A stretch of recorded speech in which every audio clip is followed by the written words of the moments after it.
ତେଣୁ ତମକୁ ଦେଖିକିରି 16,000 ଋଷି ମାନେ ବାଉଳା ହେଇଗଲେଣି ମୋ ଭଉଣୀ ତ ନାରୀଟା ଯଦି ତୁମକୁ ଅନୁରୋଧ କଲା ବାହା ହେବାକୁ ତମର ଇଚ୍ଛା ନଥିଲା ସେ ତ କହୁଛି ମୁଁ ବିଶ୍ଵବା ଋଷିଙ୍କର ଝିଅ ରାବଣର ଭଉଣୀ ବୋଲି ମୁଁ ତ ତା ଗାଡ଼ି ରଖିଥିଲି ମତେ ଜଣେଇଲନି ମତେ ନ ଜଣେ ମୋ ଭଉଣୀର ନାକ କାନ କାଟିଦେଲ ଠିକ କଲ ଆଉ ଯଦି କାଟିବ ତାକୁ ମାରିଦେଲ ତା ନାକ କାନ କାହିଁକି କାଟିଲ ରାମ କହିଲେ ରାବଣ ମୁଁ ତାକୁ ମାରିଦେଲେ ନାରୀ ହତ୍ୟା ପାପରେ ପାପ ମୋର ହେଇଥାନ୍ତା ମୋ ପାପ ହୋଇଥାନ୍ତି କିନ୍ତୁ ତାକୁ ନାକ କାନ କାହିଁକି କାଟିଛି ଜାଣିଛୁ ଶୁଣ ମୁଁ କହୁ ତା ନାକ କାନ କାହିଁକି କାଟିଛି ଛିଡା ପୁଅ କେତେ ପ୍ରକାର ପୁଅ ଆମର ଆଜ୍ଞା 3 ପ୍ରକାର କଣ ଗୋଟେ ହେଲା ଗୋରା ପୁଅ ଗୋଟେ କଳା ପୁଅ ଆଉ ଗୋଟେ ସାପଳ ତୁ ଯୋଉ କହୁଛୁ ବର୍ଣ୍ଣଧାରୀ ଗୋରା କଳା ସାପଳ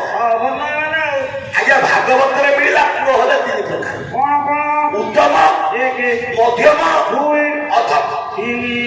କିନ୍ତୁ ପୁତ୍ର ହେଲା ଆଜ୍ଞା 4 ପ୍ରକାର ସାରଙ୍କର ସବୁବେଳେ ଗୋଟେ ପିଲା କଣ 4 ପ୍ରକାର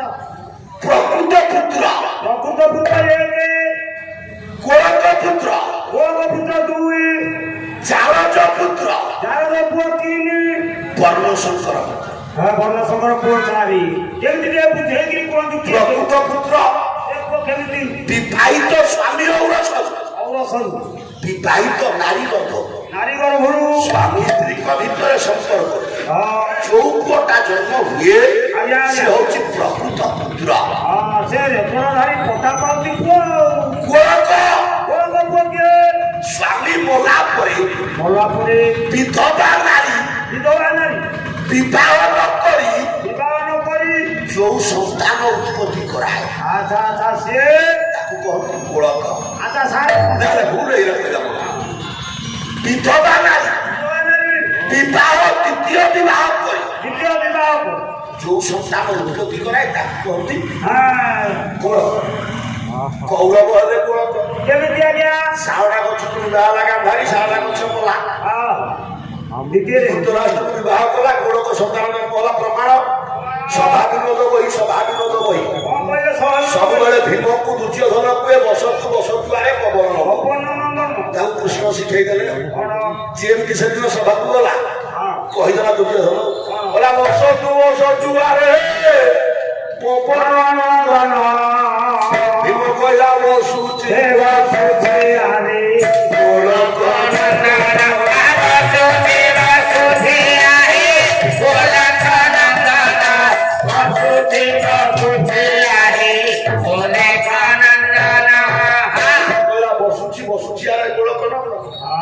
ଆଜ୍ଞା ତେଣୁ ଗୋଳକ ହେଲେ କୌରବ ଚାରଜ କାହାକୁ କହିବା ସ୍ୱାମୀ ଥାଇ ପର ପୁରୁଷରେ ପ୍ରୀତି କରି ଯିଏ ସନ୍ତାନ ଉତ୍ପତ୍ତି କରାଏ ନାରାୟଣ ସଦ୍ବୁଦ୍ଧି ଦିଅନ୍ତୁ ପ୍ରଭୁ ନାରାୟଣ ମଙ୍ଗଳ କରନ୍ତୁ ପରିବାର ମଙ୍ଗଳ କରନ୍ତୁ ମହାପ୍ରଭୁ ରାମଦେବ ଆଜ୍ଞା ସ୍ୱାମୀ ଥାଇ ପର ପୁରୁଷରେ ପ୍ରୀତି କରି ଯିଏ ସନ୍ତାନ ଉତ୍ପତ୍ତି କରାଏ ତାକୁ କହନ୍ତି ଚାରଜ କିଏ ଚାରଜ ହେଲେ ପାଣ୍ଡବେ ଆରେ ପଣ୍ଡୁ ଆଉ ପ୍ରୀତି କରିବେନି ଅଭିଶାପ ପାଇ ଏମିତି ମୂର୍ଦ୍ଧରା ପାତ ହବ କୁନ୍ତି ଦୁର୍ବାସାଙ୍କ ପ୍ରଦତ୍ତ ମାରିଲେ ଡାକିଲେ ଧର୍ମକୁ ଜନ୍ମ ହେଲେ ଯୁଧିଷ୍ଠିର ପବନକୁ ଡାକିଲେ ଭୀମ ଜନ୍ମ ହେଲେ ଇନ୍ଦ୍ରଙ୍କୁ ଡାକିଲେ ଅସୁର ଜନ୍ମ ମାତୃ ନେଇଗଲେ ଡାକିଲେ ଅଶ୍ୱିନୀ କୁମାରକୁ ନକୁଳ ଜନ୍ମ ପଣ୍ଡୁର ଗୋଟିଏ ପୁଅ ସହଦେବ ମଲେ ପଡେ ତେଣୁ ଇଏ ହେଲେ ଚାରଜ ବଡ ଶଙ୍କର ଗୀତା କୁହେ ଆଜ୍ଞା ବ୍ରାହ୍ମଣ ଘର ଝିଅ ଯଦି ଏଇ ଶୂଦ୍ର ଘରେ ବିବାହ କଲା ଯୋଉ ସନ୍ତାନ ଜନ୍ମ ହୁଏ ସେଟା କହନ୍ତି ବର୍ଣ୍ଣଶଙ୍କର ପିଲା ଶୂଦ୍ର ଘର ଝିଅ ବ୍ରାହ୍ମଣ ଘରେ ବିବାହ କରି ଯୋଉ ସନ୍ତାନ ଜନ୍ମ କଲା ସିଏ ହେଲେ ବର୍ଣ୍ଣଶଙ୍କର ପିଲା ଆଜ୍ଞା ଆଉ ଗୋଟେ ବର୍ଣ୍ଣଶଙ୍କର ଅଛି ଆଉ କେମିତି ବିଧବା ନାରୀ ବିବାହ ନ କରି ଯୋଉ ପର ପୁରୁଷରେ ପ୍ରୀତି କରି ଯୋଉ ସନ୍ତାନ ଜନ୍ମ କରାଇ ସିଏ ହେଲା ରାମ କହିଲେ ରାବଣ ତୋ ଭଉଣୀ ହଉଛି ବିଧବା ତୁ ତାକୁ ବିଧବା କରଉଛୁ ଭଉଣୀ ଭାଇ ବିବାହ କେମିତି କଲା? ସେଦିନ ରତ୍ନ ସିଂହାସନରେ ବସିଛନ୍ତି ରାବଣ ବେଳେ ହେଲା କଣ